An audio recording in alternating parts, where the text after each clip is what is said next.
नमस्कार दोस्तों, good evening to all of you.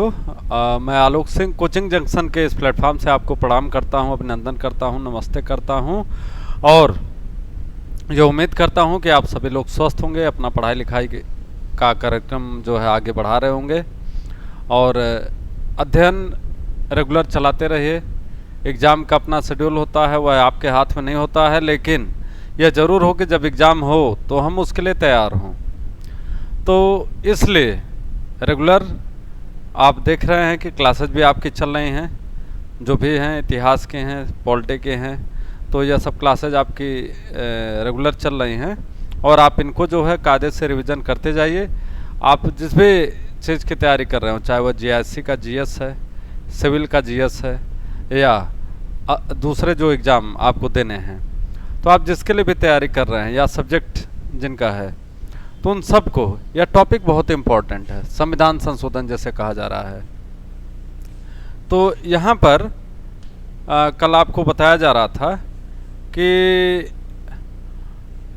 हम लोग पढ़ रहे थे 76th अमेंडमेंट, 76वां संविधान संशोधन।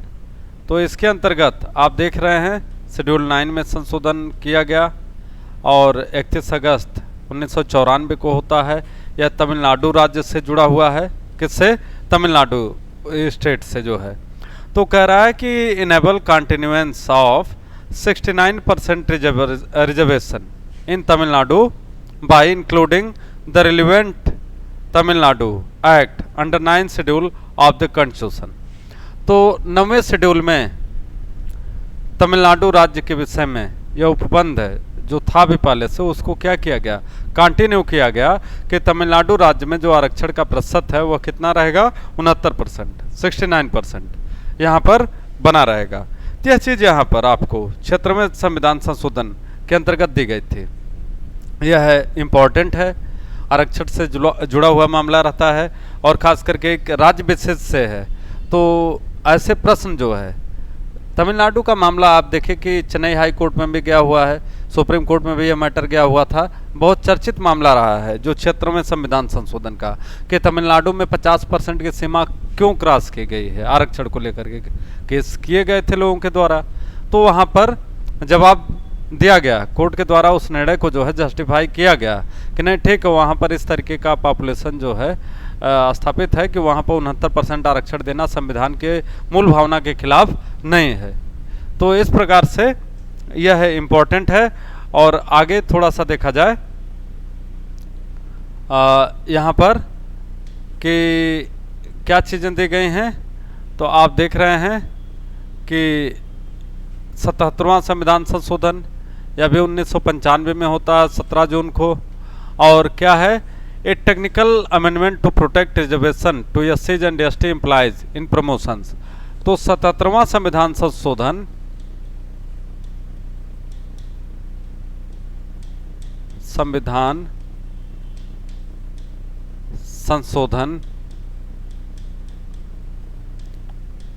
एससी एसटी वर्ग को पदोन्नति में आरक्षण का उपबंध करता है। ठीक है, तो कहता है कि by 77th constitutional amendment in 1995 a technical amendment was introduced by the parliament and it was passed, and it was about to protect reservation to the SC and ST community, to protect the reservation to the SC and ST community in promotion।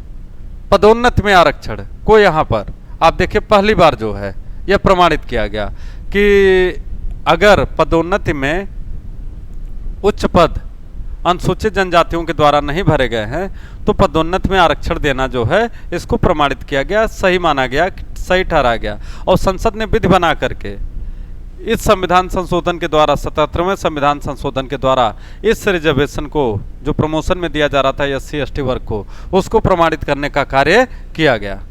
ठीक है, तो यह चीज़ भी आपके लिए महत्वपूर्ण है।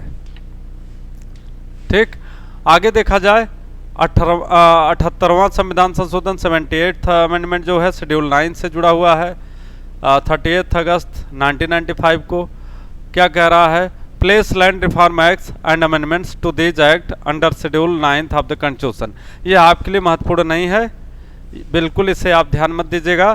क्यों? क्योंकि बहुत बार यह संशोधन या इससे जुड़ा हुआ संशोधन जो लैंड रिफॉर्म से जुड़ा हुआ है, यह मैटर आता है जब भी कोई नया राज्य गठित होता था या वहाँ लैंड रिलेटेड कोई मामला आता था, उसे शेड्यूल 9 में सबमर्ज किया जाता था। ठीक है ना, इसलिए आपको इसको बहुत ज़्यादा ध्यान देने की जरूरत नहीं है आपके एग्जाम के हिसाब से अगर हम बात करें तो। लेकिन आगे देखा जाए 79th अमेंडमेंट, यहाँ पे कह रहा है कि अमेंड आर्टिकल 334, इम्पोर्टेंट है, 25 जनवरी 2000 को हुआ। क्या कह रहा है, extend reservation for SC ST and Anglo Indian members in the parliament and state assemblies for another 10 years, that is up to 2010। तो 79वें संविधान संशोधन के द्वारा 79वें संविधान संशोधन के द्वारा SC ST and Anglo Indian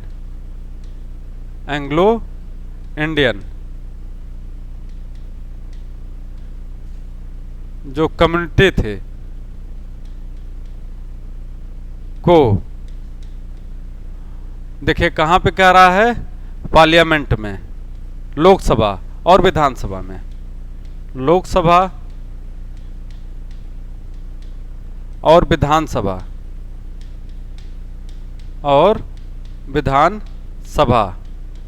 में आरक्षण पुनः 10 वर्षों तक के लिए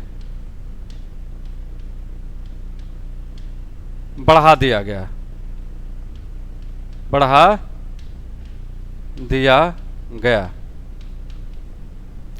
तो क्या कह रहा है, 79वें संविधान संशोधन के द्वारा जो SC और ST कम्युनिटी है, एंग्लो इंडियन कम्युनिटी, आंग्ल भारतीय समुदाय, इनको जो है लोकसभा में, विधानसभा में और लोकसभा विधानसभा में आरक्षण की सीमा जो है वह 10 वर्षों के लिए बढ़ा दी गई।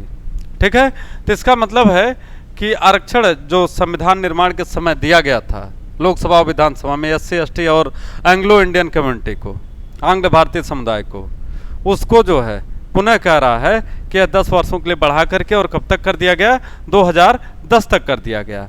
तो यह है आपके लिए इम्पोर्टेंट है। अटल बिहारी वाजपेयी जी की सरकार थी, NDA गवर्नमेंट थी, और के आर नारायण साहब उसमें भारत के राष्ट्रपति हुआ करते थे। ठीक है, इसके बाद 80वां संविधान संशोधन देखिए, आर्टिकल 269 में संशोधन होता है 9 जून 2000 को। क्या है, implement 10th finance commission recommendations to simplify the tax structure bye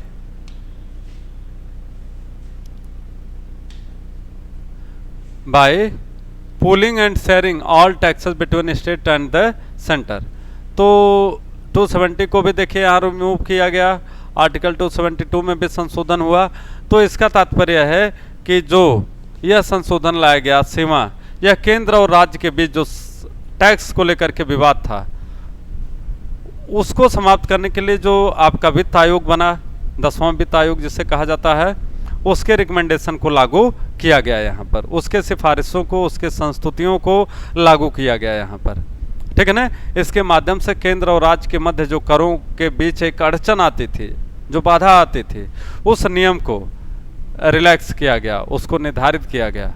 ठीक है ना, यह चीज़ यहाँ पर दी गई है। तो बहुत ज़्यादा इंपॉर्टेंट है, अभी आपके लिए नहीं है।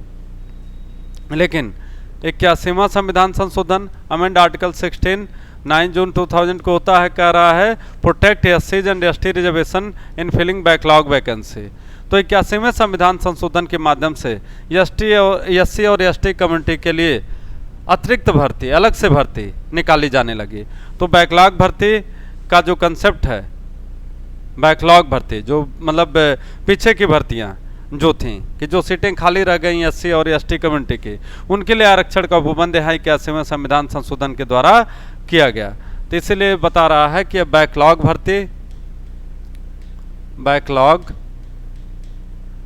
भर्ती किसके लिए, तो कह रहा है एससी और एसटी के लिए यह प्रारंभ किया गया। नौकरियों में जो पद रिक्त थे एससी और एसटी कम्युनिटी के, उनको जो है यहाँ पर भरा जाने लगा। ठीक है ना, यह चीज़ यहाँ पर आपको बताई जा रही है, यह इम्पॉर्टेंट है। पहली बार आप देख रहे हैं कि बैकलॉग भर्ती के विषय में एक कंसेप्ट यहाँ पर डेवलप हो रहा है। आगे देखा जाए 82वें संविधान संशोधन के द्वारा क्या कह रहा है, आर्टिकल 335 को प्रभावित करता है, 8 सितंबर 2000 में होता है। Permit relaxation of qualifying marks and other criteria in reservation in promotion of SC and ST candidates. तो कह रहा है कि राज्य को यह अधिकार होगा कि राज्य को यह अधिकार होगा कि वह एससी एसटी वर्ग हेतु विभिन्न नौकरियों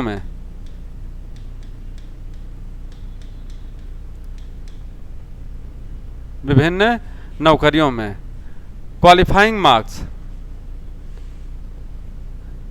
जो कह रहा है क्वालिफाइंग मार्क्स है, उसको क्या कर सकता है, तो कह रहा है उसको कम किया जा सकता है, उस पर उनको राहत दी जा सकती है। जो एससी और एसटी वर्ग है उसके लिए यह बात हो रही है। ठीक है ना, अनुसूचित जाति और अनुसूचित जनजाति वर्गों के लिए कह रहा है कि यहाँ पर आरक्षण की व्यवस्था की जा सकती है। उनको आरक्षण के साथ साथ जो भर्तियां हैं उसके अंतर्गत कह रहा है कि उन्हें यहाँ पर प्राप्तांकों में जो मिनिमम मार्क्स जो क्राइटेरिया फिक्स किया गया है, जो योग्यता निर्धारित किया गया न्यूनतम योग्यता, उसमें वहाँ पर कह रहा है कि उनके मानक में कमी की जा सकती है। यह चीज़ यहाँ पर 82वें संविधान संशोधन के द्वारा दी गई और यह आपके लिए इम्पोर्टेंट है। ठीक है, आगे देखा जाए 83वें संविधान संशोधन के द्वारा कह रहा है कि अमेंड आर्टिकल 235M 8 सितंबर 2000 को होता है, exempt Arunachal Pradesh from reservation for schedule caste in panchayat Raj institution. तो रीजन क्या था कि आप देख रहे हैं कि अरुणाचल प्रदेश जो राज्य है आपका, इसमें क्या एससी पॉपुलेशन रहती है, एससी पॉपुलेशन, तो आंसर होगा आपकी नहीं रहती। ठीक है, जब नहीं रहती तो कह रहा है कि अरुणाचल प्रदेश में एससी का आरक्षण क्यों लागू किया जाए। ठीक है, तो अरुणाचल प्रदेश में जो एससी का आरक्षण था, अनुसूचित जनजाति का आरक्षण था, वह किसके अधीन चला गया, वह शेड्यूल ट्राइब को दिया जाने लगा। इसलिए अरुणाचल प्रदेश राज्य को वहाँ के जो भर्ती पंचायत चुनाव थे उसमें सीधे सीधे कहा गया कि अनुसूचित जाति के लिए सीट निर्धारित करने की जरूरत नहीं है, एससी के लिए सीट निर्धारित करने के लिए आरक्षित करने की जरूरत नहीं है। यह चीज़ यहाँ पर आपको दी गई है। ठीक है, आगे देखा जाए तो यहाँ पर आप इसके तहत देख रहे हैं 84वां संविधान संशोधन, अमेंड आर्टिकल 55, 81, 82, 170, 330 एंड 332 21 फरवरी 2002 को होता है। क्या है, extend the usages of 1971 national census population figures for state wise distribution of parliamentary seats. तो कह रहा है कि राज्यों को लोकसभा में जो सीटें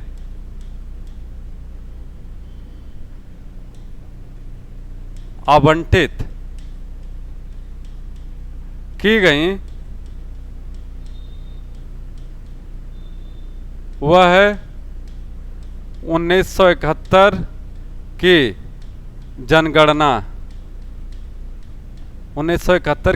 जनगणना पॉपुलेशन सेंसस पर ही आधारित होंगे।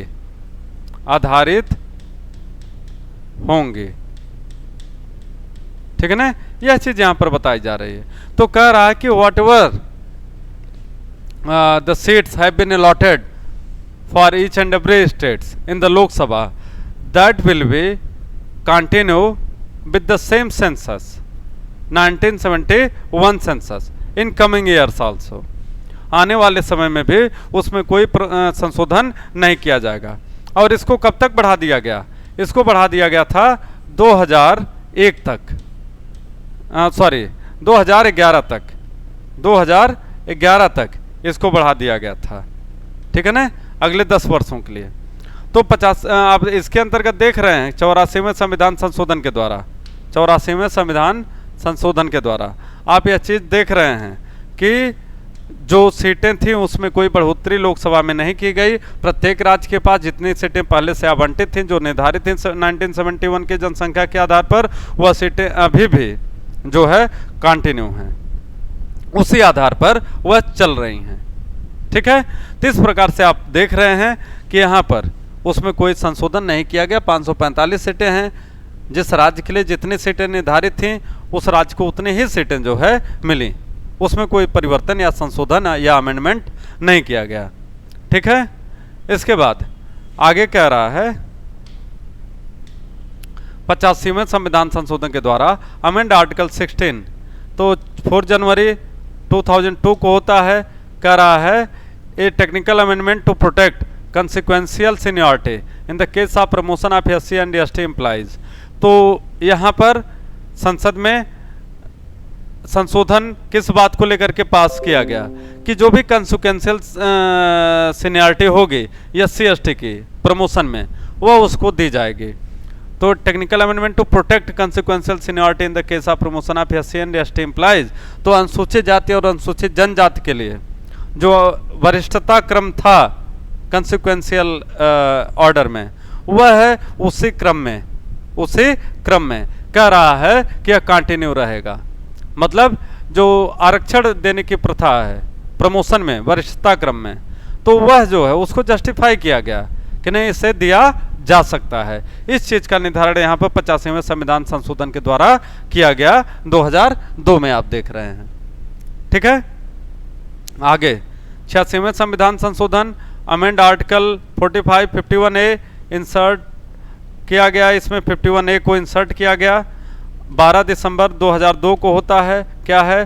Provides rights to education until the age of 14 and early childhood care until the age of 6।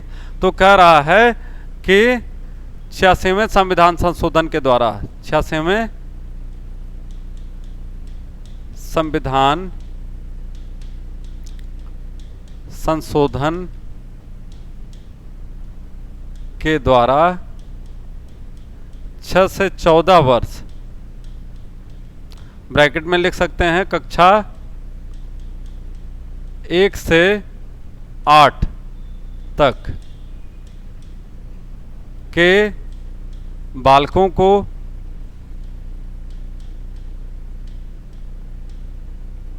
निःशुल्क शिक्षा प्रदान की जाएगी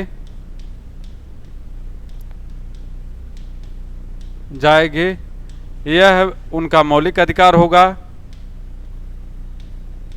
इनका मौलिक अधिकार होगा।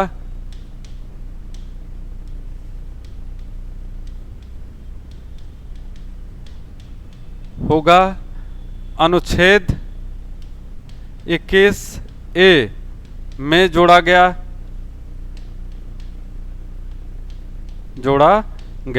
इसे। ठीक है, इसके अलावा क्या कह रहा है कि अनुच्छेद 51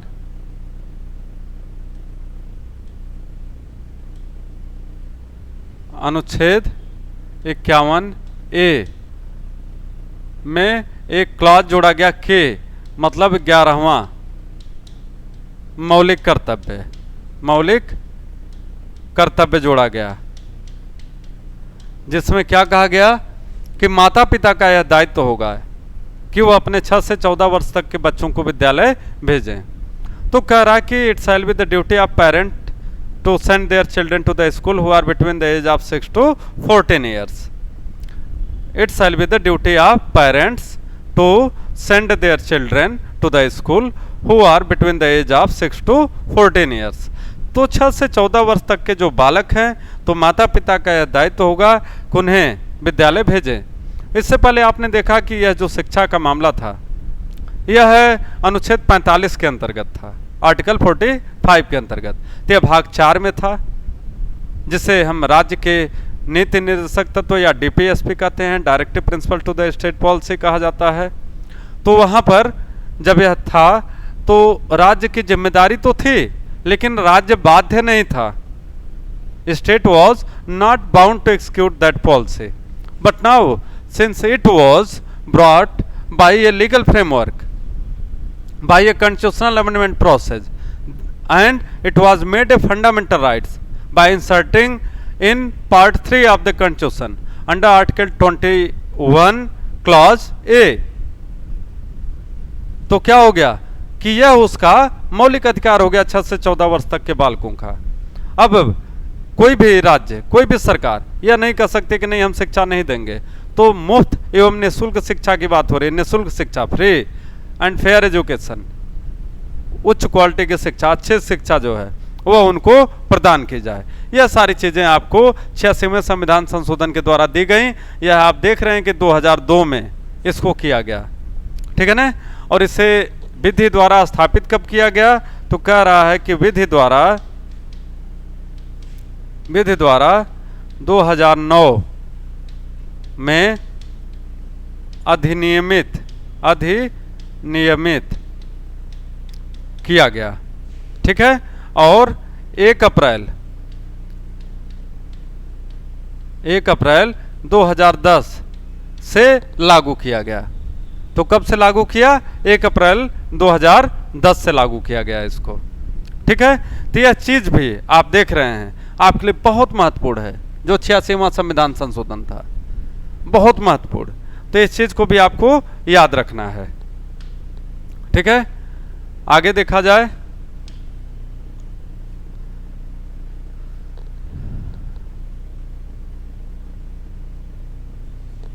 यहां पर 49 पेज पे आप देखें तो 87th अमेंडमेंट है। यहां पर क्या कह रहा है कि अमेंड आर्टिकल 81, 82, 170 एंड 330। किस चीज को लेकर के भैया, तो कह रहा है 22 जून 2003 में होता है, extend the usages of 2001 national census population figures for state wise distribution of parliamentary seats, ठीक है। तो इसे आगे बढ़ाया गया, इससे जुड़ा हुआ था, ठीक है। कोई दिक्कत नहीं, यह आपके लिए उतना महत्वपूर्ण नहीं, पहले आपने देख लिया। 88वें संविधान संशोधन के द्वारा जो अमेंड आर्टिकल 270 की बात है, इंसर्ट आर्टिकल 238A 15 जनवरी 2004 को लाया गया, to extend statutory cover for levy and utilisation of service tax. तो कह रहा है कि जो आपका सर्विस टैक्स था उसको कवर किया गया, उस पर नए नियम के तहत उसे लाया जाने लगा। और यह भी आपके लिए बहुत ज़्यादा महत्वपूर्ण नहीं है, लेकिन यह है केंद्र और राज्य वित्तीय संबंधों के हिसाब से अगर हम देखें तो वहाँ पर महत्वपूर्ण है, लेकिन आपके एग्जाम के हिसाब से इस पर यह बहुत ज़्यादा महत्वपूर्ण नहीं है, ठीक है। तो आगे देखा जाए, यहाँ पर 89th अमेंडमेंट यहाँ पर कह रहा है कि amend article 338, insert article 338A कब हो रहा है, 28 सितंबर 2003 को। क्या कह रहा है, national commission for schedule caste and schedule tribes was bifurcated into the National Commission for Scheduled Caste and the National Commission for Scheduled Tribes। तो यहाँ पर देखिए कि यह 65वें संविधान संशोधन के द्वारा संविधान संशोधन 1990 में SC/ST कमीशन बनाया गया, SC/ST कमीशन आयोग बनाया गया, ठीक है ना। लेकिन इसमें SC/ST दोनों एक साथ थे। यही चीज कह रहा आगे कि 89वें संविधान संशोधन के द्वारा संविधान संशोधन 2003 में एससी कमीशन और एसटी कमीशन को क्या कर दिया गया, अलग कर दिया गया, इसको अलग कर दिया गया। तो उसके जगह पर आप देखिए कि आर्टिकल 338 जो पहले से था उसी में एक क्लॉज जोड़ा गया, एक भाग जोड़ा गया 338A। तो किसके लिए था, commission for scheduled tribes, commission for scheduled tribes, अनुसूचित जनजातियों के लिए एक आयोग का गठन किया गया। तो अभी तक जो 65वें संविधान संशोधन में 1990 में एक कमीशन का गठन किया गया, SC ST आयोग हम कहते थे, उसे 89वें संविधान संशोधन के द्वारा ले जाकर के सीधे सीधे क्या कर दिया गया, इसको ले जाकर के बाइफरकेट कर दिया गया, अलग कर दिया गया। एंड एक class, separate class in article 338 was inserted which is known as A338A for the appointment of commission to the ST community, scheduled tribe community। तो उनके लिए इसको क्या किया गया, अलग कर दिया गया था। ठीक है, तो यह चीज बहुत इंपॉर्टेंट है, बहुत इंपॉर्टेंट यह अमेंडमेंट है। इसी के साथ आप देखिए 98th अमेंडमेंट है। ठीक है, इसमें आर्टिकल 332 प्रभावित होता है, 28 सितंबर 2003 को होता है। क्या कह रहा है, reservation in Assam assembly relating to Bodoland territory area, reservation in Assam assembly relating to Bodoland territory area. तो बोडोलैंड जो एरिया था आसाम में, अभी भी जो है एक ऑटोनॉमस रीजन के क्षेत्र रूप में उसको डिक्लेयर किया गया, स्वायत्त शासित क्षेत्र के रूप में डिक्लेयर किया गया। वहाँ पर कह रहा है कि असेंबली इलेक्शन में उनको क्या किया गया कि उनको जो है आरक्षण की व्यवस्था की गई वहाँ पर 98th अमेंडमेंट के द्वारा। तो 90वां उतना बहुत आपके लिए ज़रूरी नहीं है, ठीक है ना। लेकिन हमने कहा कि जो 86वां है और 89वां संशोधन है या 65वां संशोधन था, यह है आपके लिए बहुत महत्वपूर्ण था, यह आपके लिए बहुत महत्वपूर्ण था। तो इस चीज़ को जो है आपको यहाँ पर देखना है, ठीक है। तो इन तमाम चीज़ों को जब हम देखते हैं तो यह लगता है कि क्या चीज़ें हमारे लिए महत्वपूर्ण हैं, या आप पिछले साल के जब पेपर सॉल्व करते हैं तो भी आपको आइडिया लगता होगा। तो यह है क्वेश्चन, आप जब पिछले साल के सॉल्व करेंगे तो जो चीज़ें इंपॉर्टेंट है वह सब आपको बताई जा रही हैं। साथ ही साथ कुछ ऐसी भी चीज़ें बताई जा रही हैं जो आपके लिए हो सकता है इंपॉर्टेंट ना हो, लेकिन यह भी सही है कि कहीं न कहीं बहुत सारे उसमें अमेंडमेंट ऐसे हैं जो आपके लिए वास्तव में बहुत इंपॉर्टेंट हैं। और इसलिए मैं बताते चला कि जो जो इम्पोर्टेंट है उसको जो है आप नोट करते जाएं, याद करते जाएं, समझते जाएं, ठीक है। एक अमेंडमेंट और आज आपको पढ़ाया जाए, 91st अमेंडमेंट। कौन सा? 91st अमेंडमेंट, ठीक है ना। तो इसको देखिए, restrict the size of council of minister to 15% of the legislative assembly. तो यह चीज़ यहाँ पर बताई जा रही है और इसको आप देख सकते हैं कि आर्टिकल 75 में संशोधन होता है, 164 में होता है। तो इन नया आर्टिकल जुड़ता है क्या? 361A अमेंड शेड्यूल 10th, और इसके तहत क्या होता है? शेड्यूल 10 में ही संशोधन होता है। तो members and to strengthen anti defection law. तो यहाँ पर क्या कह रहा है? The maximum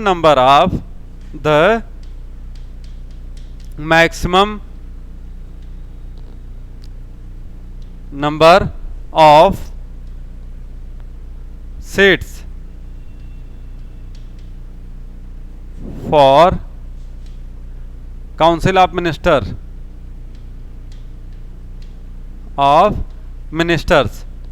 was fixed up to 15% of the total member। जो कुल सदस्य थे उसका 15% से ज़्यादा आरक्षण नहीं दिया जा सकता है। तो क्या कह रहा है? कुल सदस्यों के